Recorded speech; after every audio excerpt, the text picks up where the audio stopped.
प्रत्येकाने जो कोण उमेदवार देईल, खरं तर राणेसाहेबांचं आहेच. मी अनेक वेळेला राणेसाहेब आपल्याला सांगितलेलं आहे की भाजपमधून जर तिकीट मिळायचं असेल तर ते राणेसाहेबांनाच मिळालं पाहिजे.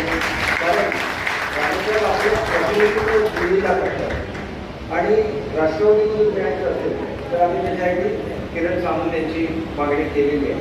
परंतु शेवटी अंतिम निर्णय हे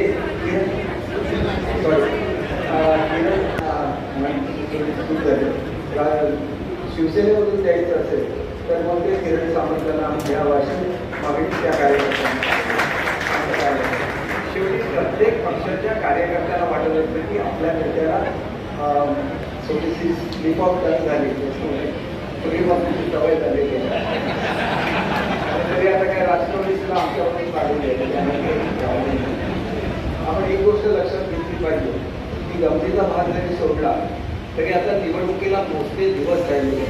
राणेसाहेब आपल्याला काम सुद्धा करायला लागेल आणि त्याच्यामुळे हे काम करत असताना एकतर लवकरात लवकर उमेदवारी जाहीर करावी आणि तुम्ही दिवस रात्र एक केला पाहिजे. प्रत्येक बूथवर, प्रत्येक गावामध्ये, प्रत्येक वॉर्डमध्ये जाऊन आपल्याला काम करायला लागेल. मी आपल्याला माझ्या मतदारसंघापुरतं सांगू शकतो की ज्या वेळेला नितेशजी उभे